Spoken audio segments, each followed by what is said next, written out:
Hello everybody, this is Aditya Kashyap welcoming to new video of understanding hub. So इस video में हम लोग life process नाम का चैप्टर स्टार्ट करने वाले हैं, जो क्लास 10th का बायोलॉजी का चैप्टर नंबर 1 है और हमारे क्लास 10th साइंस का चैप्टर नंबर 6 है। सो इस वीडियो में हम लोग लाइफ प्रोसेस को शुरू करने वाले हैं, लाइफ प्रोसेस को देखेंगे। हम लोग क्या करेंगे, इसमें एनसीईआरटी को एकदम पकड़ के चलेंगे। बेसिक आपको एनसीईआरटी पूरी तरीके से क्लियर होनी चाहिए, क्योंकि किसी भी बोर्ड में क्या होता है, आप आईआईटी को देखोगे, जेडब्ल्यू देखोगे, नीट देखोगे, इसका मेन फोकस क्या होता है, 90 to 95% क्वेश्चन क्या कहाँ से आता है, एनसीईआरटी से आता है। तो जब आईआईटी जेडब्ल्यू नीट में जब 95% क्वेश्चन एनसीईआरटी से आ रही है, तो बोर्ड एग्जाम क्या चीज़ है।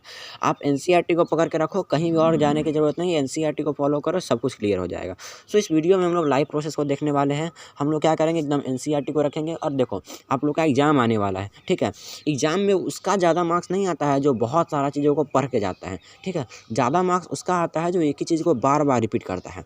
सो आप लोग क्या करोगे, इसको देखोगे, इसके बाद आपको इसका प्रॉपर नोट्स बनाओगे, बार बार रिवीजन करोगे। आपको इस चैप्टर बहुत अच्छे से समझ में आने वाली है। ये चैप्टर बहुत आसान है, आप लोग को कोई दिक्कत नहीं होने वाली है। तो देखो, लाइव प्रोसेस में आता क्या है, देखो कह रहा है, सबसे पहले कह रहा है, ये जो लाइन है ऊपर वाली, सबसे सेकेंड ये जो लाइन आप लोग देख रहे हैं, ये मैंने कहीं से नहीं लिया है, ये पूरी एनसीईआरटी का लाइन है। कह क्या रहा है, ये लाइन कह क्या रहा है, तो कह रहा है कि the process which together perform the maintenance process are known as live process. आपको ऐसे समझ में नहीं आएगा। क्या होता है कि आप लोग जैसे ही एनसीईआरटी का फर्स्ट पेज खोलोगे, तो उसमें आपको दिखाई देगा, क्या कहता है कि अगर हम लोग कैसे जानते हैं कोई भी एनिमल है वो लिविंग है। आप किसी भी गाय को देखोगे तो आपको दिखेगा कि गाय क्या कर रही है, कंटिन्यू ओवर ग्रेजिंग, मतलब ग्रेज कर रही है, ठीक है, ज़मीन को चर रही है, जुगाली कर रही है। कुत्ता को कैसे देखो, कुत्ता भौंक रहा है, इंसान चल रहा है। तो ये सब काम होता है। तो हम लोग जानते हैं कि किसी भी प्रोसेस का लाइफ जो ऑर्गेनिज्म है वो जिंदा है, उसका लाइफ क्या है, वो उसका लाइफ का प्रोसेस चल रहा है, ठीक है। लेकिन क्या होता है, कैसे जानेंगे कि अगर कोई आदमी सोया हुआ है, कोई कुत्ता सोया हुआ है,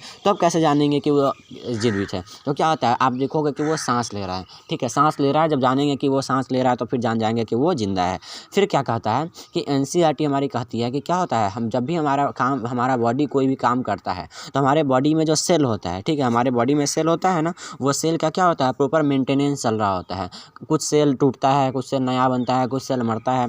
तो मेंटेनेंस जो जॉब होता है, हमारे बॉडी का कुछ पार्ट हमेशा डैमेज होता रहता है, और क्या होता है, नया नया पार्ट मेंटेन होता रहता है। वो पार्ट जब डाई हो जाता है, जो वहाँ का जो सेल मर जाता है, तो वहाँ का सेल जो खराब हो जाता है, तो क्या होता है, नया सेल बनता है उस बॉडी को मेंटेनेंस करने के लिए। तो वही कह रहा है कि the process which together perform the maintenance process is called live process. एक ऐसा प्रोसेस जो क्या करता है, जो मेंटेनेंस करने का प्रोसेस करता है, एक ऐसा प्रोसेस जो मेंटेनेंस करने का प्रोसेस करता है, उसी को हम लोग क्या बोलते हैं, उसी को हम लोग बोलते हैं लाइव प्रोसेस, ठीक है। आ जाओ, अब देखो, इस मेंटेनेंस प्रोसेस, ये जो मेंटेनेंस प्रोसेस हमारा लाइव प्रोसेस करता है, उसमें क्या क्या प्रोसेस आया जाता है, उसमें कौन कौन सा प्रोसेस होता है, उसको देखते हैं। तो इस मेंटेनेंस प्रोसेस में क्या होगा, न्यूट्रिशन होगा। न्यूट्रिशन मतलब क्या होता है, हम लोग खाना खाएंगे, खाना खाओगे या फिर नहीं खाओगे, हम बताओ।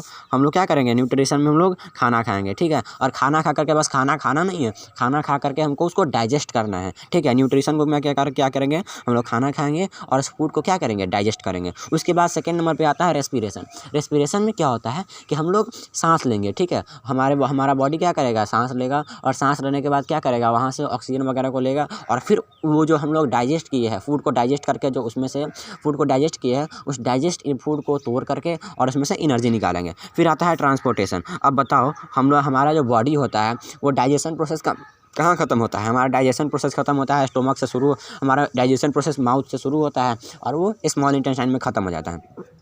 अब स्मॉल इंटेस्टाइन का क्या होता है, विलाई जो सेल होता है, विलाई जिसको विलाई बोलते हैं, वो क्या करता है, उस डाइजेस्टेड फूड को एब्जॉर्ब कर लेता है। अब एक बात बताओ, हमारा फूड एब्जॉर्ब हुआ है स्मॉल इंटेस्टाइन में, ठीक है, और इसको तो बस स्मॉल इंटेस्टाइन तक पहुंचाना नहीं ना है, ऐसा नहीं करना है, हमारे बॉडी के हर सेल तक पहुंचाना है। तो क्या करना होगा, ट्रांसपोर्ट करना होगा या नहीं। तो क्या होता है, हमारा इसमें लाइव प्रोसेस में तो ट्रांसपोर्ट करना भी क्या हुआ, लाइव प्रोसेस का ही पार्ट हो गया। तो लाइव प्रोसेस में हमारे बॉडी को ट्रांसपोर्टेशन करना होता है, फूड का ट्रांसपोर्टेशन करना होता है, और फिर क्या करना होता है, जो हम लोग ऑक्सीजन लेकर के आ रहे हैं, तो वो भी ऑक्सीजन तो हमारे लंग्स तक ही आता है, तो फिर लंग्स से भी क्या करना होता है, हमारे बॉडी तक ले जाना होता है। तो ट्रांसपोर्टेशन करना होता है। ट्रांसपोर्टेशन का मेन सोर्स क्या है, ब्लड, जो हमारा ट्रांसपोर्टेशन करता है। और फिर क्या करता है, एक्सक्रीशन करता है। एक्सक्रीशन में क्या होता है, हमारा बॉडी जो भी क्या करेगा, हमारे बॉडी जो भी वेस्ट प्रोडक्ट प्रोड्यूस करेगा, जो भी वेस्ट प्रोड्यूस करेगा, उसको क्या करोगे, बॉडी में ही रखे रह जाओगे, नहीं, बॉडी में ही रखे नहीं रह जाओगे। कितना बॉडी में रखोगे, तो उसको क्या करना होता है, हमारे बॉडी से बाहर करना होता है। और इसके साथ साथ आ गया है रिप्रोडक्शन। चलो अब देखो,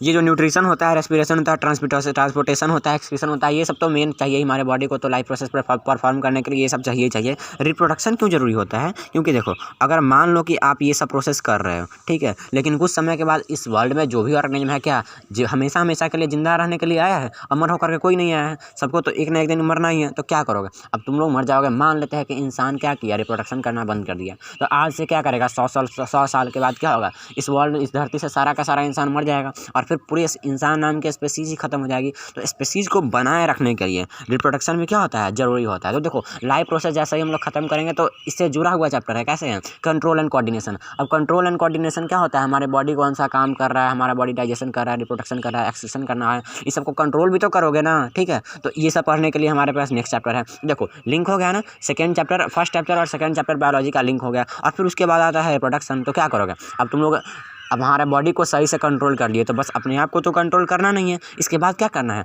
जो हमारा अपना जो हमारे ऑर्गेनिज्म है, ठीक है, तो अपने स्पेसीज को तो बनाए रखना है ना, ठीक है। तो इसके लिए क्या करेंगे? रिप्रोडक्शन वाला चैप्टर पढ़ेंगे, ह्यूमन रिप्रोडक्शन, ये सब जो अगला चैप्टर है, how do living organism reproduce, उसको पढ़ेंगे। और एक बात बताओ, रिप्रोडक्शन जो होगा तो क्या सारे ऑर्गेनिज्म एक जैसा होगा? क्या उसमें से जो उसका पेरेंट्स होगा उसमें से कुछ ना कुछ उसके जो गुण होता है, ठीक है, कुछ प्रॉपर्टीज होता है, वो क्या होगा?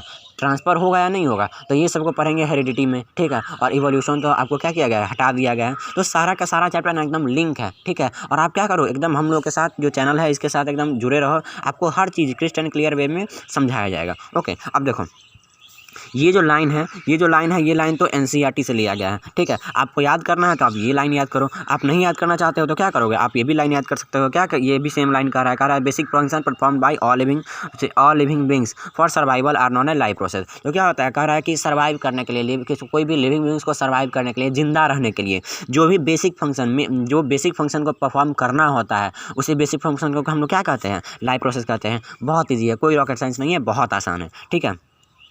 आते हैं हम लोग नेक्स्ट पेज में। कह रहा है कि in this chapter we will discuss about, इस चैप्टर में हम लोग क्या क्या पढ़ेंगे? इस चैप्टर में हम लोग क्या क्या पढ़ेंगे? तो न्यूट्रिशन पढ़ेंगे, ठीक है। न्यूट्रिशन में क्या होगा? न्यूट्रिशन में हम लोग खाना खाएंगे उसको क्या करेंगे? डाइजेस्ट करेंगे। फिर पढ़ेंगे रेस्पिरेशन में क्या करेंगे? जो हम लोग हमारे इन्वायरमेंट से जो एयर लेंगे, ठीक है, उस एयर को क्या करेंगे? हमारे बॉडी से, पूरे बॉडी में क्या करेंगे? उसे हमारे बॉडी में पहुंचाएंगे। और जो डाइजेशन हुआ है, सॉरी न्यूट्रिशन लिए है, ठीक है, न्यूट्रिशन में जो फूड आया है, तो फूड का जो डाइजेशन किया गया है, तो उस फूड को क्या करेंगे? तोड़ेंगे, और तोड़ करके क्या करेंगे? एनर्जी निकालेंगे। उसके आगे आता है ट्रांसपोर्टेशन में क्या करेंगे? कि जो फूड होता है और जो एयर होता है, सबको हमारे बॉडी के अलग अलग पार्ट में पहुँचाएंगे। और last but not the list, excretion. अब बताओ, हमारे बॉडी में जो भी वेस्ट प्रोडक्ट प्रोड्यूस होगा, सबको हम लोग क्या अपने अंदर बचा के रख सकते हैं? बिल्कुल ही रख सकते हैं। कितना दिन तक रख के रखोगे अपने अंदर? कितना ज़्यादा वेस्ट को रखोगे? तो सबको क्या करेंगे? एक्सक्रीशन प्रोसेस से सबको बाहर करेंगे। हर एक वीडियो को क्या करेंगे? हर एक न्यूट्रिशन, रेस्पिरेशन, ट्रांसपोर्टेशन, एक्सक्रीशन सबको हम लोग डिटेल में पढ़ेंगे, ठीक है। चलो आ जाओ, देखो क्या कह रहा है कि ये भी जो लाइन है, ये सारा का सारा लाइन आपके एनसीईआरटी से लिया गया है। इसमें से मैं कुछ भी अलग से नहीं लिखा हूँ, ठीक है। ये सारा का सारा लाइन कहाँ से लिया गया है? एनसीईआरटी से लिया गया है। देखो, कह रहा है in single cell organism there are no specific organ for taking food, ठीक है, for taking food, exchange of gases, removal of waste, because the entire surface of organism are contact of environment. अब देखो, आप लोग क्या किए होगे? 9th class में डिफ्यूजन नाम का एक टॉपिक पढ़े होंगे ना? अगर नहीं पढ़े हो तो ठीक है, तो मैं भी बता देता हूँ। डिफ्यूजन प्रोसेस में होता क्या है कि कोई भी मटेरियल होता है वो हायर कंसंट्रेशन से लोअर कंसंट्रेशन की तरफ बढ़ता है। कोई भी चीज़, अगर कोई भी चीज़ हायर कंसंट्रेशन है, ठीक है, जहाँ जैसे हमारा बॉडी है, तो हमारे बॉडी में क्या होगा? अगर हमारे बॉडी में अगर वाटर का लेवल ज़्यादा है, ठीक है, तो हमारे बॉडी में वाटर का हायर कंसंट्रेशन है। और अगर हम लोग पानी में जाते हैं, ठीक है, पानी में हाथ को डाल देते हैं, तो क्या होता है? वाटर में अगर पानी का कंसंट्रेशन कम है, अगर मान लेते हैं ऐसा, तो क्या होगा? हमारे बॉडी से वाटर निकलने लगेगा। इसीलिए क्या होता है, जो आप लोग सी फिश को देखते हैं, तो क्या होता है? फिश वगैरह में उसके बॉडी में क्या होता है? काफ़ी ज़्यादा स्केल पाया जाता है, उसके बॉडी में ऊपर से कवर पाया जाता है। वो कवर क्या करता है? सी में जो होता है सॉल्टी वाटर होता है, तो सी वाटर में वाटर का कंसंट्रेशन कम होता है, लेकिन जो मछली होता है उसके अंदर क्या होता है? वाटर का कंसंट्रेशन ज़्यादा होता है। तो जो स्केल पाया जाता है वो क्या करता है? उसके बॉडी से उस पानी को बाहर निकलने से रोकता है। तो कह रहा है कि इन सिंगल सेल ऑर्गेनिज्म में क्या होता है? There are no specific organ for taking food, exchange of gas and removal of waste. तो देखो, फूड लेने के लिए, गैस लेने के लिए, वेस्ट को बाहर निकालने के लिए, ये सब काम करने के लिए, जैसा न्यूट्रिशन, रेस्पिरेशन, ट्रांसपोर्टेशन, एक्सक्रीशन, ये सब काम करने के लिए क्या होता है? उसके पास सेपरेट ऑर्गन नहीं होता है, ठीक है।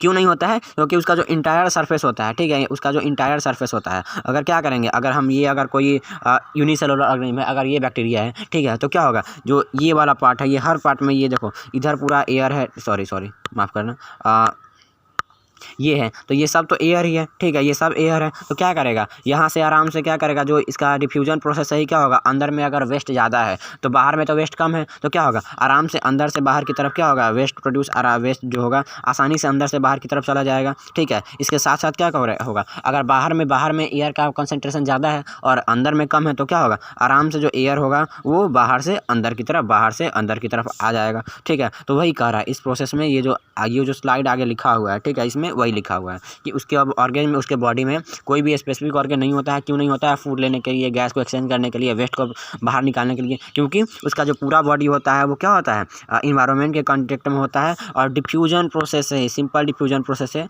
They perform all this process by simple diffusion process. तो वो डाइजेशन, रेस्पिरेशन, अब देखो ट्रांसपोर्टेशन की तो इनको ज़रूरत ही नहीं है, एक सेल ही है तो क्या पहुँचाओगे इधर से इधर, क्या पहुँचाओगे, तो न्यूट्रिशन, डाइजेशन, रेस्पिरेशन, एक्सक्रीशन, ये सब क्या होता है, डिफ्यूजन प्रोसेस से ही हो जाता है। लेकिन मल्टी और सेलुलर ऑर्गेनिज्म होता है, इसमें डिफ्यूजन प्रोसेस जो होता है वो सारा आवश्यकता को पूरा नहीं कर सकता है। क्यों नहीं कर सकता है? क्योंकि अगर मान लो इंसान का शरीर है, अगर डिफ्यूजन प्रोसेस करते रहेंगे तो क्या होगा, मान लेते हैं कि बाहर वाला हमारा जो बॉडी है वो क्या करेगा, डिफ्यूजन प्रोसेस कर भी लगा, लेकिन अंदर का बॉडी क्या होगा, अंदर तक हमारा डिफ्यूजन प्रोसेस कर पाएगा, नहीं कर पाएगा। ऐसा होगा तो क्या करेंगे, हम लोग मर जाएंगे। इसीलिए हम लोग के लिए क्या होता है, हम लोग को डिफ्यूजन प्रोसेस है, ये सारा प्रोसेस नहीं हो सकता है। इसीलिए हम लोग को क्या चाहिए होता है, स्पेसिफिक ऑर्गन होता है, स्पेसिफिक ऑर्गन होता है ये सारा प्रोसेस को करने के लिए। तो देखो इस चैप्टर में हम लोग क्या पढ़े, लाइफ प्रोसेस के बारे में पढ़े हैं, ठीक है। अब देखो अभी जो हम लोग को पढ़ना है, न्यूट्रिशन, रेस्पिरेशन, ट्रांसपोर्टेशन और एक्सक्रीशन, ये सब के लिए क्या करेंगे, ये सब के लिए हम अभी सेपरेट वीडियो बना रहे हैं। सारा सेपरेट वीडियो का लिंक क्या होगा, आपको प्लेलिस्ट में मिल जाएगा, प्लेलिस्ट बोलते हैं, पिन कमेंट में आपको मिल जाएगा, चाहे आप चाहे तो प्लेलिस्ट भी चेक है। मिलते हैं नेक्स्ट वीडियो में।